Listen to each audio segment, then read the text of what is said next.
60 ہجری میں یزید تخت نشین ہوا۔ یزید بدکار شخص تھا، ابن اسیر اور دیگر بڑی بڑی معتبر کتب تواریخ میں اس کے سیاہ کارناموں کے تذکرے موجود ہیں۔ وہ زانی تھا، شرابی تھا، مسلمانوں کا قاتل تھا۔ بنت عنب کے ساتھ شہر مکہ اور شہر محبوب مدینہ الرسول میں جو اس کی بدمعاشیاں ہیں ان سے کون بے خبر ہے۔ اس نے شہر مکہ میں بیٹھ کے شراب پی، اور حضرت امام حسین رضی اللہ تعالی عنہ جب گزرے تو اس نے ایک جام بڑھاتے ہوئے نواسہ رسول کے آگے پیش کرتے ہوئے کہا کہ اس کو پی لو، کہ قرآن نے یہ نہیں کہا کہ شرابیوں کے لیے خرابی ہے، بلکہ قرآن نے تو کہا نمازیوں کے لیے خرابی ہے، لہٰذا یہ شراب کا جام لے لیجئے اور اس کو نوش کر لیجئے۔ حضرت امام حسین الیاس باللہ کہتے ہوئے آگے گزر گئے۔ انہوں نے یزید کی کرتوتوں کو اپنی آنکھوں کے سامنے دیکھا تھا، اور اس کے سیاہ کارنامے حضرت عبداللہ فرماتے ہیں کہ ہم نے اس وقت اس پہ خروج کیا جب ہمیں یقین ہو گیا کہ اس کی کرتوتوں کی وجہ سے آسمان سے کہیں پتھر نہ برسنے لگ جائیں۔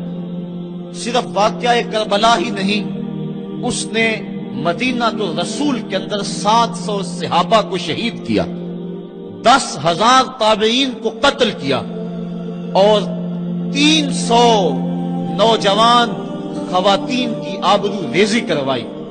اور مکہ المکرمہ میں یزید نے کعبۃ اللہ پہ سنگ باری کی۔ یہ تاریخ کے حوالے ہیں جو آپ کے سامنے رکھ رہا ہوں، حتیٰ کہ پورا مطاف پتھروں سے بھر گیا، کعبے کا غلاف جل اٹھا، حضرت اسماعیل علیہ السلام کے عوض میں جو دمبا آیا تھا اس کے سینگ کعبۃ اللہ کی چھت پہ رکھے گئے تھے، وہ سینگ بھی جل گئے۔ اسی لیے ان ایام کو ایام غرہ کہا جاتا ہے تاریخ کے اندر۔ 3 دن تک مسجد نبوی میں نہ اذان ہوئی نہ اقامت ہوئی، اور مسجد نبوی کے اندر یزید کی فوجوں کے گھوڑے بندے رہے، منبر رسول کی حرمت پامال کر دی گئی۔ اب وہ یزید جب تخت نشین ہوا تو حضرت امام حسین رضی اللہ تعالی عنہ کو ولید بن عتبہ نے بلا کر کہا کہ تم یزید کے لیے بیعت کر لو۔ تو حضرت امام حمام حضرت امام حسین نے 2 ٹوک کہا کہ یہ کیسے ہو سکتا ہے کہ میں اس جیسے ظالم شخص کے ہاتھ پہ بیعت کروں۔ آپ یہ کہہ کے پلٹے تو مروان بن حکم نے مشورہ دیا کہ یہ موقع ہے، جانے نہ دو، اگر یہ چلے گئے قابو پانا دوبارہ مشکل ہوگا، لہٰذا ابھی ان کو قتل کر دیا جائے۔ یہ حضرت امام حسین رضی اللہ تعالی عنہ کے کانوں میں آواز پڑی۔ روایات میں آتا ہے کہ آپ نے انہی قدموں کے بل پیچھے پلٹ کے نیام سے تلوار باہر نکالی اور ہوا میں لہرانی شروع کر دی۔ محمدی کے چھار سے حیدری شیر نکل آیا، کہا ولید بن عقبہ تو ہمیں نہیں جانتا ہم کون ہیں؟ آنا حسین ابن علی ابن ابی طالب، میں حسین ہوں، علی کا بیٹا ہوں، اور علی ابو طالب کا بیٹا ہے۔ ہمارے گھر میں قرآن اترتا رہا ہے، فرشتے ہمارے گھر میں آتے رہے ہیں۔ وَيَزِيدُ ابن المعاویہ فاسق فاجر قاتل النفس مولن بالفسق شارب الخمر، اور یزید فاسق ہے، فاجر ہے، مسلمانوں کا قاتل ہے اور شراب پیتا ہے، اس لیے حسین ڈنکے کی چوٹ پہ یزید کی بیعت سے انکار کرتا ہے۔ حضرت امام حمام امام حسین رضی اللہ تعالی عنہ نے انکار بیعت کی وجہ بیان کر دی۔ آج یہ پراپیگنڈا کیا جاتا ہے کہ یہ 2 شہزادوں کی جنگ تھی اور یہ اقتدار کے لیے سب کچھ ہوا۔ اگر یہ بات ہوتی تو ترمح بن عدی کہہ رہا ہے، حاتم طائی کا پوتا، جب آپ میدان کربلا کی طرف بڑھ رہے ہیں، حضور آپ میرے پہاڑوں میں آ جائیں اور 5000 کا لشکر آپ کی پشت پہ رکھ دوں گا، اور آپ جدھر بڑھیں گے وہ جان نثاری کرتے ہوئے آپ کے پیچھے ہوں گے اور یزید کی حکومت کے ٹکڑے کر کے رکھ دیں۔ حضرت امام حمام امام حسین نے ترمح بن عدی بن حاتم کی اس پیشکش کو ٹھکرا دیا، کہا میں تو کسی اور کام کے لیے جا رہا ہوں۔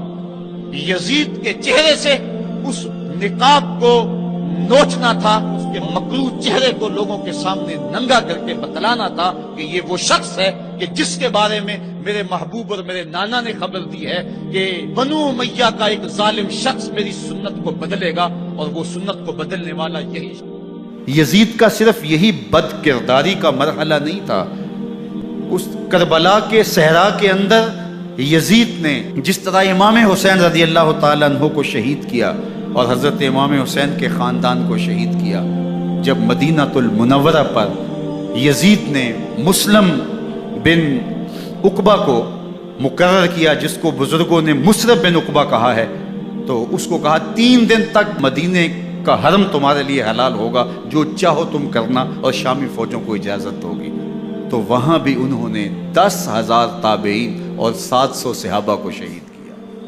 حضرت ابو سعید خدری رضی اللہ تعالیٰ عنہ گھر سے باہر نکلے، کافی بوڑھے ہو چکے تھے، تو انہوں نے حضرت ابو سعید خدری کو پکڑ لیا، کہا تم کون ہو؟ کہا مجھے ابو سعید خدری کہتے ہیں۔ تو کہا ہاں تمہارا نام سنا ہے، اور داڑھی سے پکڑ کے کھینچا اور کہا کہ ہے تمہارے پاس جو ہمیں دو؟ تو کہا کہ میرے پاس تو کچھ بھی نہیں، میں تو فقیر آدمی ہوں۔ تو ان کے گھر ان کو لے گئے، تو 2 کبوتر رکھے تھے حضرت ابو سعید خدری نے، تو وہ کبوتر لوٹ کے لے گئے۔ اللہ اکبر۔ حضرت ابن سنان رضی اللہ تعالیٰ عنہ کو، جو حضور کے علم بردار تھے فتح مکہ کے دن، ان کو ستو پہلے پلائے اور پھر ان کی گردن کاٹی گئی، اور کہا یہ ہے وہ ستو جو تم زندگی میں آخری بار پیو گے۔ ایک گھر میں داخل ہوئی شامی فوج، تو ایک خاتون کے ابھی بچہ پیدا ہوا تھا، اور قابلہ نے، دائیہ نے وہ بچہ ماں کی چھاتی پہ لٹایا، اور وہ ماں کا پہلا دودھ پی رہا تھا۔ تو یہ جا کے کہنے لگے نکالو تمہارے پاس جو کچھ ہے۔ تو اس خاتون نے کہا تم جانتے ہو یہ بچہ کون ہے؟ تو انہوں نے کہا ہم نہیں جانتے۔ کہا یہ حضرت ابن ابی کبشہ انماری رضی اللہ تعالیٰ عنہ کا بچہ ہے، اور یہ وہ صحابی ہیں کہ جو بیت الشجرہ کے موقع پہ حضور کے ہاتھ پہ بیعت کرتے ہیں۔ انہوں نے اس چیز کا لحاظ نہ کیا، کہا جو کچھ ہے وہ ہمیں دو، ورنہ تیرے بچے کو نہیں چھوڑیں گے۔ تو ماں بچے سے مخاطب ہو کے کہتی ہے، ابھی بچہ پیدا ہوا ہے اور ماں سے پہلا دودھ پی رہا ہے، کہ بیٹے اگر میرے پاس کچھ ہوتا، وہ قیمتی سے قیمتی چیز بھی ہوتی، تیری جان کے لیے قربان کرتی، لیکن اس وقت میرے پاس کچھ ہے نہیں۔ تو ایک شکی آگے بڑھا اور بچے کو ایک ٹانگ سے پکڑ کے کھینچ کے دیوار کے ساتھ پٹک کے مارا، جس سے دماغ کا بھیجا نکل گیا۔ کیا کیا زیادتیاں نہیں کی۔ 700 صحابہ حرہ کے واقعہ میں شہید کیے یزید نے، اور 10,000 تابعین شہید کیے۔ مسجد نبوی میں ممبر رسول کے ساتھ گھوڑے باندھے، اور وہ ممبر رسول اور مصلی رسول کے قریب لید کرتے رہے۔ حضرت سعید عبد المسیب فرماتے ہیں میں نابینا تھا اور حضور کے روضہ انور کے پاس بیٹھا تھا، اور یزید کے سپاہی آتے، جو بھی مسجد میں نظر آتا پکڑ کے لے جاتے، مجھے نابینا سمجھ کے چھوڑ دیتے، لیکن میں پریشان تھا کہ ظہر کا وقت ہوگا، عصر کا وقت ہوگا، مغرب عشاء کا وقت ہوگا، نہ اذان نہ اقامت نہ جماعت، تو کیسے مجھے پتہ چلے گا کہ نماز کا وقت ہو گیا، اور کیسی میری نمازوں کا کیا بنے گا؟ میں اس فکر میں بیٹھا تھا۔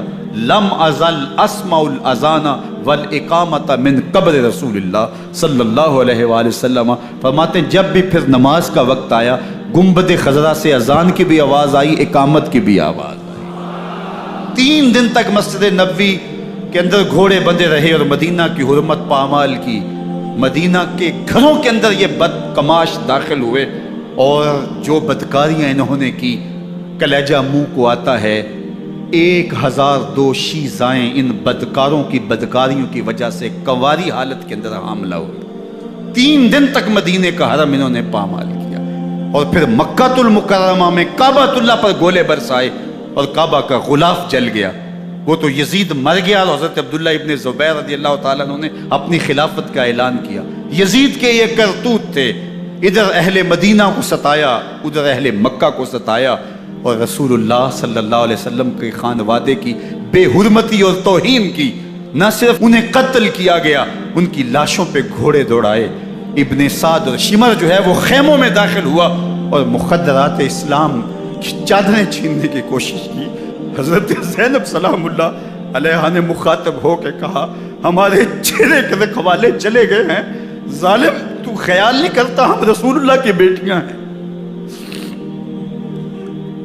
حضرت شہربانو، حضرت زین العابدین اور حضرت زینب سلام اللہ علیہم، ان تینوں کو ایک اونٹ پہ باندھا گیا، اور باقی اونٹوں پہ باقی سادات کو، حضور کی شہزادیوں کو باندھا گیا، رسیوں میں جکڑا گیا اور اونٹوں پہ باندھ کر کے کوفے کی جانب آگے آگے شہیدوں کے سر چل رہے ہیں اور پیچھے یہ قافلہ چل رہا ہے۔ اور جب یہ قافلہ وہاں سے گزرا جہاں لاشیں پڑی تھیں، امام زین العابدین 14 سال کے تھے اور بیمار تھے اور ان کا حوصلہ نہ ہوا، وہاں غشی ان کے اوپر آنے لگی۔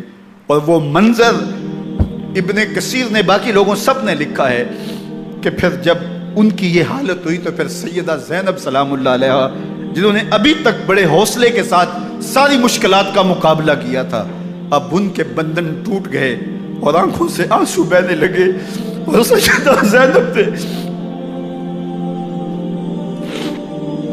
امام حسین رضی اللہ تعالیٰ عنہ کی لاش پہ کھڑے ہو کے، اور وہ روندی ہوئی لاش، ٹوٹی ہوئی ہڈیاں اور وہ پریشان بدن، کٹا ہوا سر نیزے کی نوک پہ اور لاش یہ پڑی ہے، تو حضرت سیدہ زینب نے مدینے کی طرف منہ کر کے جو ہے وہ حضور سے فریاد کی، یا محمد آہو، یا محمد آہو، ھذا حسین بالآراء مزمل بالدماء، یا محمد آہو بناتوں کا سبایا۔ یا رسول اللہ، اے پیارے آقا، یا جدہ ہو، اے ہمارے نانا محترم، یہ دیکھیے آپ کا حسین پڑا ہوا ہے، بدن سے کپڑے اتار لیے گئے، خاک ہوائیں اڑا رہی ہیں اور اس کے اوپر چادر جو ہے وہ مٹی کی پڑ گئی ہے، حضور آپ کی اولاد کاٹ دی گئی، اور پھر کہا بناتوں کا سبایا، حضور دیکھیے آپ کی بیٹیوں کے ہاتھ باندھ دیے گئے ہیں، اونٹوں پہ کس دیا گیا ہے، سر شہیدہ آگے آگے چل رہے ہیں، اور حضرت سیدنا امام حسین کا آگے آگے سر ہے۔ راستے کے اندر ایک جگہ آئی، رات گزری اور ان کو اتارا گیا۔ رات کا موقع تھا، ایک خاتون آئی اور اس نے کوئی کھانا پیش کیا ان کو اور کہا کہ میں کسی زمانے میں حضرت سیدہ فاطمہ زہرا کی نوکری کیا کرتی تھی، ان کی لونڈی تھی، ان کی کنیز تھی، اور آج مجھے پتہ چلا کہ آپ لوگ گزر رہے ہیں، تو میں نے کہا کہ میں اپنی مخدومہ کے خاندان کی خدمت کروں۔ اور پھر اس نے کہا کہ اس وقت سیدہ کی گود میں ایک 6-7 ماہ کی بچی تھی جس کو زینب کہا کرتے تھے، تو سیدہ زینب نے کہا کہ اماں اگر پہچانتی ہو تو وہ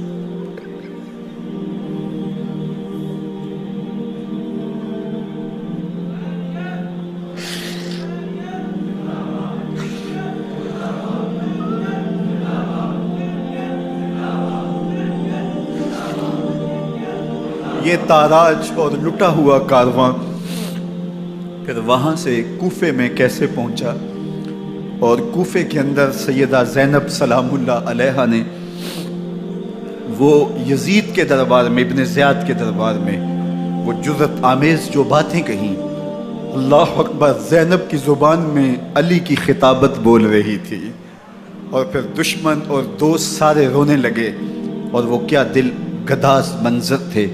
اور پھر یہ سروں کا قافلہ اور سادات کرام کا مشکیں کسی ہوئی ہیں اور اونٹوں پہ باندھے ہوئے، ان کو وہاں سے پھر قادسیہ اور قادسیہ سے پھر دمشق یزید کے دربار میں پہنچایا گیا، اور وہاں سے یہ لٹے ہوئے خانمہ برباد تاراج لوگ مدینہ المنورہ میں کیسے پہنچے، اور اہل مدینہ نے کیسے استقبال کیا، اور وہ منظر کتنا دل گداز تھا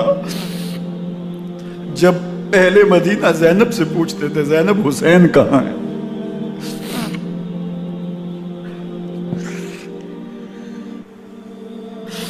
بے مروت بے وفا تیرا بھی کیا افسانہ ہے، جس نے اپنی ہی شمع کو گل کیا تو وہ پروانہ ہے۔ اپنے پیغمبر کے شہزادوں کو اور اپنے پیغمبر کی شہزادیوں کو جو دکھ اس امت نے دیے، یہ کائنات کی ایک انوکھی داستان ہے۔ اللہ ہمیں اسوہ شبیری پہ عمل کی توفیق عطا کرے اور ان کے نقوش پاک کی برکتیں دے، اہل بیت کی محبت ہماری روحوں میں جذب کر دے، اور جس عظیمت کے ساتھ، جس حوصلے کے ساتھ انہوں نے دکھوں کو جھیلا، جو دہکتی آگ کے شعلوں پہ سویا وہ حسین، جو جواں بیٹے کی میت پر نہ رویا وہ حسین، جس نے سب کچھ کھو کے کچھ نہ کھویا وہ حسین، مرتبہ اسلام کا جس نے دوبالا کر دیا، خون نے جس کے دو عالم میں اجالا کر دیا، جو کہ سوزے غم کو سانچے میں خوشی کے ڈھال کے، مسکرایا موت کی آنکھوں میں آنکھیں ڈال کے۔ اے حسین ابن علی تم پر سلام، نازش آل نبی تم پر سلام۔ ذرا میرے ساتھ یہ پڑھ لیجئے، اے حسین ابن علی تم پر سلام، نازش آل نبی تم پر سلام، تم پہ لاکھوں رحمتیں لاکھوں سلام۔ اے شہیدان محبت کے امام، لالا گوں لالا بدن لالا کفن، اے چمن اندر چمن، زندگی ہی زندگی تیری حیات، اے حیات اندر حیات، افتخار ملت بیضا ہے تو، رب کعبہ کی قسم یکتا ہے تو، فخر کا دل میں دریچہ باز کرنا چاہیے، جن کا تو آقا ہے ان کو ناز کرنا چاہیے۔ وآخر دعوانا ان الحمدللہ۔